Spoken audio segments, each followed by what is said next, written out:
45 minutes before. Life has a funny way of cocking its foot back and nailing you in the balls when you least expect it. And right now, my nuts are on the chopping block. I can't move. I'm backed up against the side door of the dance hall while a girl who I've literally never seen before closes in on me like she's out for blood. Up until about 30 seconds ago, things were fine. Well, maybe a little less than fine, because being within 10 feet of a dance like this is enough to put me back in a place that I'm not mentally prepared to go to. But I forced myself to come here anyway. I put on some semi-decent clothes, strangled myself into a tie, and snuck out of the house because I had a good reason to. But that reason isn't this girl. This girl is an ugly reminder of why my reputation will always be a problem. People never really believe you can change, even when you have. Even when you've tried your hardest to be better than where you come from. Nobody notices. Nobody sees the real you. They see what they want, and if they're desperate enough, they'll take what they can get. So, a little birdie told me that you're the infamous Elias King. What's a guy like you doing out here on your own? Lost your date? Little Miss Tipsy purses her glitter pink lips into a pout that's about as fake as she is. It doesn't take a rocket scientist to figure out that she's the kind of girl who's used to getting just about anything she could point a finger at. She's soaked in what smells like expensive perfume, and her done-up hair and polished makeup only emphasize how well-pampered she is. What a shame. All that money and no manners to go with it. But that shouldn't surprise me. I used to be the same way. Drunk, manipulative, quietly miserable. I came here tonight to try to convince myself and one other person that I don't want to be that guy anymore. All the crap that's gone down at home ever since the night Lacey came over should have been enough to turn me back into a party monster. But I haven't given in, or given up. Yet. Actually, I was in the middle of looking for her when you borderline assaulted me. Ran into me. She doesn't know I'm coming, and I've got big plans to surprise her tonight, so if you don't mind, I'd kind of like to get back to finding her. I step back and cautiously lift my hands up to keep some kind of distance between us. She eyes me for a few terribly long seconds, slips into a sloppy smile, and then steps forward just enough to cross 1,000 lines in an instant. She leans forward without warning and presses her chest right up against both my palms. My sweat runs cold. She's got absolutely nothing in the way of a bra underneath her dress and has zero qualms about making sure I can feel that. There was a point where something like this probably would have done it for me. I would have been more than happy about getting any kind of attention from a tall, leggy junior like this one. But tonight, I don't want anything to do with this. With her. I don't want to be touching her, or talking to her, or doing any of the things I used to in situations like this one. I don't want or need another Nikki Ross. I want to find who I'm looking for. I want to apologize for being too scared and too stupid to ask her to be my date tonight. I want to see if it's too late for us to have a chance at starting something. But nothing's gonna change if I don't find my way out of this mess and get back to where I should be. Wait, you actually want to leave? Give me a break, Elias. Everybody knows you never turn down a good offer, and I'm the best you can get. She grips my shoulder and inches closer until her lips are dangerously close to my ear. If you thought Nikki Ross was good, I'll make her look like an amateur. My jaw ticks at the memory. It's weird thinking that I used to fantasize about that night nearly non-stop. It's taken almost 8 months for me to realize just how stupid sleeping with Nikki was. I know I can't take back my first time, but for the first time, I genuinely wish I could. Nikki Ross was a mistake, so What would that make you? She recoils a little, but the twisted confidence in her eyes doesn't dull for a second. Oh, wow. So you're pretending to have a conscience now? That's super cute and admirable or whatever, but at the end of the day, whoever your date is, I hope she's down to share. I mean, if she's dating you, she should kind of expect to always come second, right? The sloppy smile on her face widens as my stomach drops. I want to tell her she's wrong. I want to stand up for myself and Lacey, but the truth's got me tongue-tied. Again. It's been this way for the past 3 weeks. I've spent every day trying to find a way to get out from under my own shadow. How to not be my father's son, or the kid who comes from a broken home, or the guy who's broken up relationships. The guy who probably doesn't have the right to be in one. Especially with Lacey. She smiles at me and trusts me and talks to me because she doesn't know who I was or who I still am. I don't have the kind of family that'll fix her pain. I don't have the kind of history that'll make her feel safe. But Lucas does. Lucas can probably give her the whole galaxy without batting an eyelash, and I probably can't give her anything at all. But I want to give her everything. And I've been trying hard to show her that in a million little ways, even though she was probably too busy with Lucas to notice them. Either way, I tried my best. I tried to be the man Miss Campbell said I could be. I'm still trying. I just hope it'll be enough. I clear my throat loud enough to startle Tipsy Princess off balance. She teeters backwards, and I take full advantage of the moment so I can make my escape. I sidestep her until I'm not cornered or caving under the weight of her expectations anymore. Look, I know I'm not really in a position to say this, but try to have a good time tonight without doing all this. All of what? I wave my hand out in front of her. This, acting drunker than you are, trying to get people to pay attention, trying to find rumors to start. Just go back inside and dance. Let loose with your friends, but don't lose control. Trust me, it doesn't go anywhere good. She rolls her eyes and scoffs at me, which I expect, but hopefully some of what I said hit home. I know a train wreck in progress when I see one. Thanks for the advice, Saint Eli. She turns on her heels and flips me the bird before clomping off in the direction of the gym. It's Elias, by the way. I don't go by Eli. Especially not from people like you. Whatever. You know, you should thank me for at least being nice about it. Saint Eli beats your own nickname, King Chubbs. Every muscle in my body tightens and locks up the same way they did the first time Brad called me that. The music bleeding from the gym fades out under the sound of the ringing in my ears. I don't understand what I'm hearing or why that name is coming out of a stranger's mouth. I thought I left every ugly memory of the people who made my life a living hell behind me when I graduated from PBMS. I've been running from the place ever since that dance, ever since that night, ever since Stacy and Brad. But no matter how far I think I get, life has a cruel way of reminding me that the past is always 2 steps behind me. I swallow the raw panic rising in my throat and somehow manage to answer her. How do you know that? She turns back to look at me over her shoulder and nearly knocks the wind out of me with the type of smile that would give the Grinch a run for his money. Everyone knows. Well, except for you, apparently. These 2 guys on the football team started texting everyone this video of you in celebration of spring formal.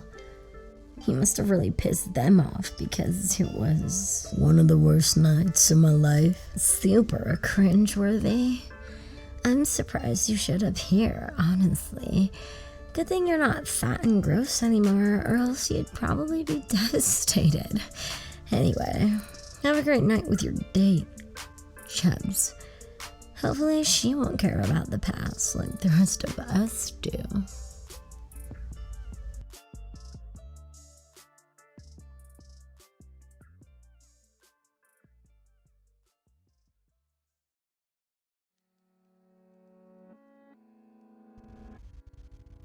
It always starts like this. The need to run. To get far away enough from myself that I stop feeling, stop thinking, and lose control. I've been wandering around the parking lot next to the softball field, hoping to find the usual group of stoners who light up here after school. It's a cooler night than I expected it to be, which makes the idea of smoking until I'm numb seem that much more tempting. I shove my hand into my back pocket and feel around for my old beat-up Bob Marley lighter that isn't there anymore. Josh gave it to me back when we used to smoke together.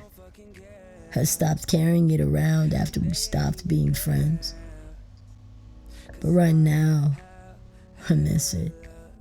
I miss the highs. I miss the weightlessness. I miss not caring about nights like these, or my reputation, or any of this Mission Bay bullshit. That weed or booze or parties, I turned into an easy target.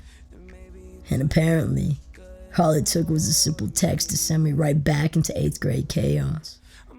Thanks to Kevin Tyler, everyone at school knows about my best kept secret now. About me. The old me I never wanted anyone here to look into. I figured those two idiots would eventually make me pay the piper for skipping out on their party. I just didn't think they'd do it tonight. Now the whole school's seen it, including Lacey. And I couldn't handle the thought of her seeing me like that. So I walked away from the gym and came out here looking for trouble. Looking for someone who'd be down to let me get back into bad habits I've kept on a leash for a long time. But there's no one out here tonight. I'm stuck solo with no real company aside from the sanctuary of a softball field half lit under the stadium lights.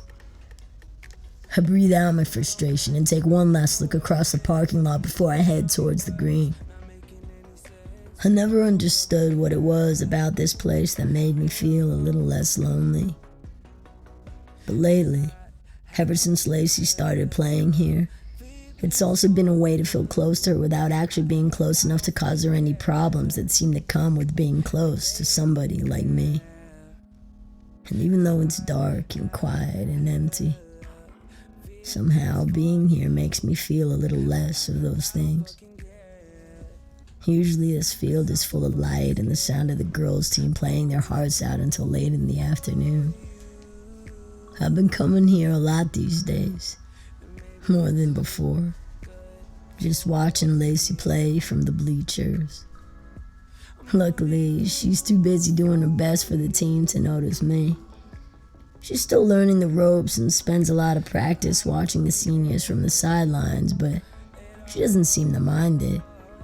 She cheers for everyone on the team and works hard to make sure her teammates are happy. Whenever the coach does give her a little time on the field, she gives every second her all. It's strange not seeing her here now. There's an odd emptiness in knowing that there's no beautiful brown-eyed girl whacking softballs out of the park and into my face to knock me off guard. It's just me, the buzz of the lights and the lull of the ocean. Maybe if I was someone else, all these sounds would keep me at peace. But the longer I sit here and listen to them, the more I realize how lonely I am. How alone I've always been. Wishing Lacey was here right now doesn't even drown out the feeling, because I know her being a part of the equation is impossible at this point. I blew my chances. I had 3 weeks to man up, and I couldn't do it. I could have told her that I wanted to spend every day with her instead of spending it trapped in my nightmare of a house. that I wrote and deleted a million texts trying to explain the 1,000 little ways she saved me by showing up that Friday. That I've missed her every night since.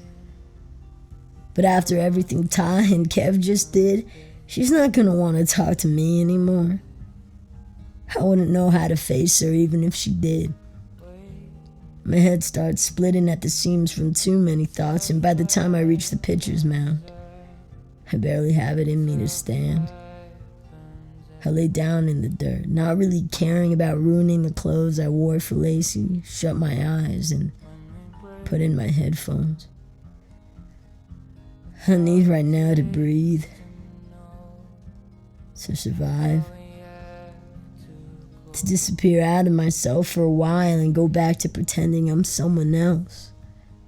Not someone whose father's idea of forgiveness is moving back into a home where he isn't wanted.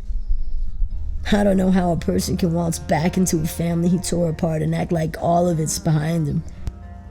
Like a couple weeks of therapy fixed who he really is.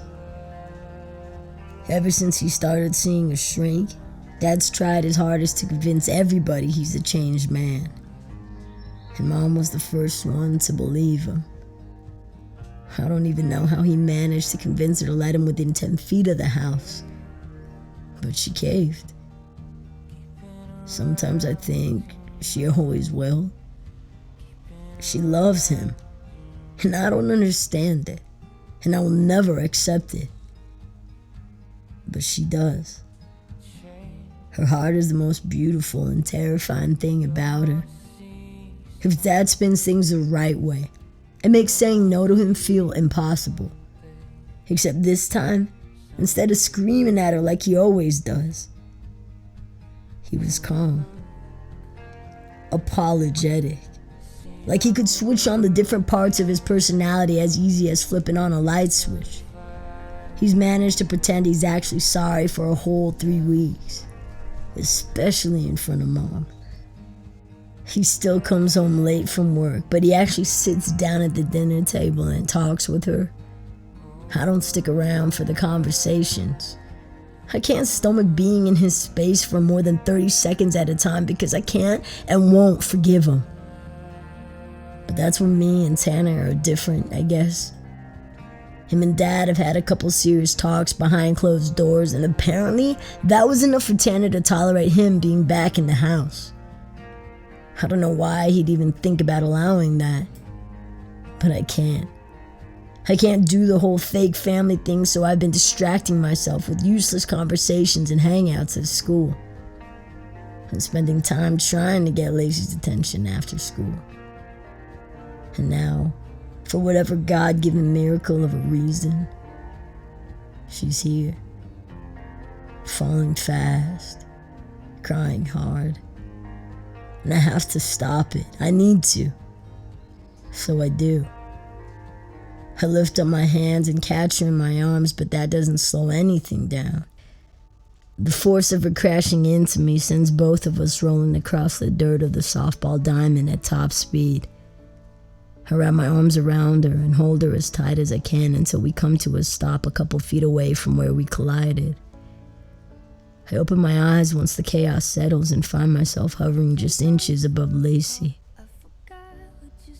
We're close. Closer than we've ever been. I feel the rapid fire beating of her heart ricocheting through my chest and the panicked rise and fall of her breathing. I tell myself to move, to shift my weight to my elbows and lift myself up and away from all the places where we're pressed together. But my body doesn't listen. I'm too busy staring down at the only face I've wanted to see ever since I left her standing on the beach that night. And maybe I'm stupid for doing this, but before the moment disappears, I take a million photographs of all the little details that make her, her. That make her stand out in a crowd the same way she'll always stand out in my mind. I study the slope of her button nose, the arch of her eyebrows, the soft curve of her full lips. And I silently thank God for letting me be this close to someone so beautiful. even if I don't deserve it. Even though I don't deserve her. Being with her like this, even for a couple seconds out of a whole lifetime, is more than a blessing. It's an answered prayer. Elias, what are you doing out here? Are you okay? I'm so sorry I didn't see you. I just needed to get out of that dance and away from those people, and It's okay. Just slow down and breathe. Todo está bien. Lacey dissolves into tears again, and my whole body floods with the need to protect her from whatever it is that made her like this.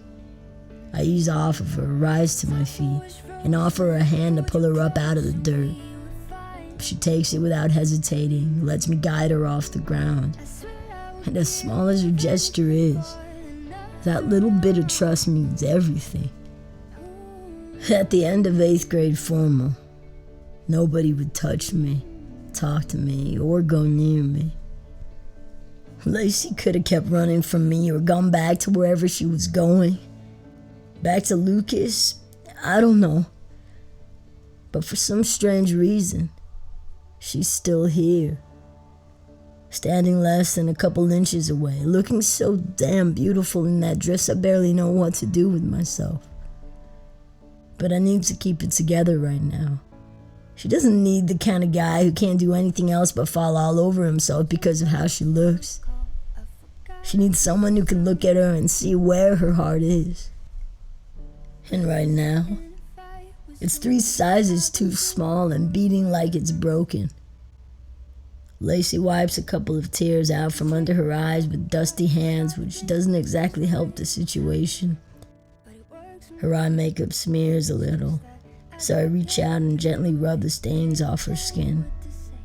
She smiles at the gesture, which is enough to make my whole night. But I try not to let that truth slip. Thanks. You didn't have to do that. I wanted to. He looked too nice tonight to be crying. Not that you don't look nice when you cry or whatever, but I just meant that you... I think I know what you meant. And thank you. You're actually the first person who said that to me since I got here, so it means a lot. My face heats up to the point where I'm pretty sure she can tell him about as red as a bowl of gazpacho. But then the weight behind her words makes my sweat run cold. I'm pretty sure she came here with Lucas tonight. The guy gets whatever he wants, so I have no doubt he was able to talk her into being his date. If he did, he should have been the first one to notice her, to tell her how stunning she looks, or say something, anything to make her feel special. But instead of enjoying the dance, she came running out of that gym in tears, which means that A, Lucas screwed up, and B, he never deserved to go with her in the first place. I swallow the frustration rising in my throat and try not to drown her in a million questions about Lucas. What about your date? Unless he's blind, there's no way he didn't notice how beautiful you are. Lacey's cheeks flush and her eyes flit away from mine and back toward the gym. He just wasn't the right person to come with. But everyone makes mistakes, right? I'm sure you've been having a better night with your date than I have. She scans the field like she'll find some mystery girl waiting in the shadows. But the only person I planned on coming with is standing next to me under the stadium lights. I came alone, actually. I mean, I didn't want to. But things have been complicated the last couple weeks, and the girl I was hoping to go with... It's okay. You don't have to explain. I'm sure things will work out with the two of you. You're a great guy, Elias. Like you said, she'd be blind if she didn't notice it. Tears well up in the corners of Lacey's eyes again and eventually trail their way down her cheeks. I'm so sorry. I don't know what's wrong with me tonight, so I'm gonna go, okay? But it was really good seeing you, she says, and then turns on her heels to leave. I don't know what I said or did to make things go so wrong so fast, but I have to turn it around. I'm not letting her walk off this field until I've said what I've needed to say since that night on the beach. Since I first saw her in that parking lot. Since she stepped into Mission Bay and turned the whole school upside down. I reach out and take her by the wrist, then as gently as I can, tug her back to me. She sways off balance and bumps into my chest, which kicks up a hurricane inside it. I stare down at her, right into the few inches of space separating my lips from hers, and I panic. I open my mouth and say the first thing that comes to mind. Problem is, now that she's this close, I can't think straight. Did you want a snickerdoodle? Lacey strains herself out and eases off of me before processing the question. A furrow the size of Texas breaks out between her eyebrows as she stares at me completely confused. Do I want what? I reach into my back pocket and pull out a little plastic bag of now crushed homemade snickerdoodles I was saving for her. My mom helped me make enough of these suckers to leave a little bag for Lacey at her church after school every day. Tonight, I'm on my last bag, and the cookies are shot to hell.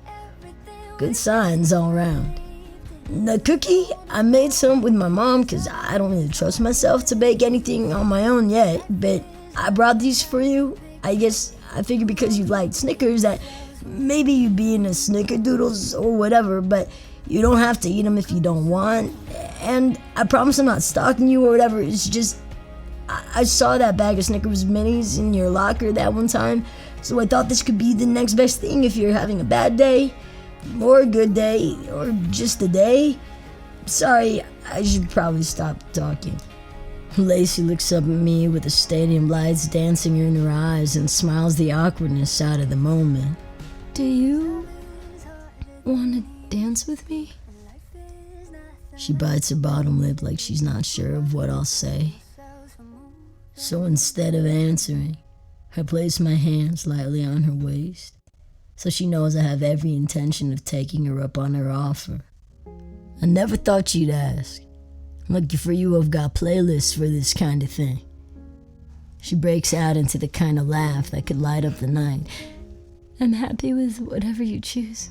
All right then. Can I borrow your ear, please? She giggles as I pull out my headphones, struggle to untangle the wire, and eventually get the earbud in place. I scroll through my songs and click on Your Guardian Angel by Red Jumpsuit Apparatus. The strings and acoustic guitar stream through our shared headphones while the two of us sway back and forth on our feet. I'm slow dancing like I've never done it before. My arms are stiffer than 10 poles and my hands are shaking off the Richter scale. Meanwhile, Lacey's the definition of calm.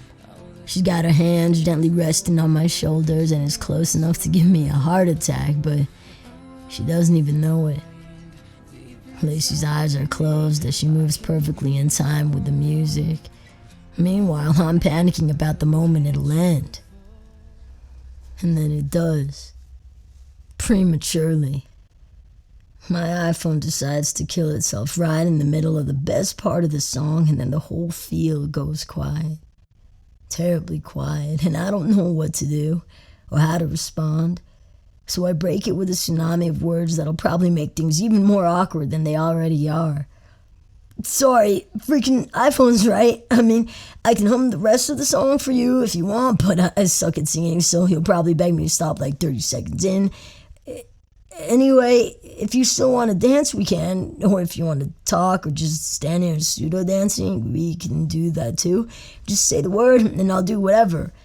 As long as it makes you happy. I mean, Lacey doesn't answer me.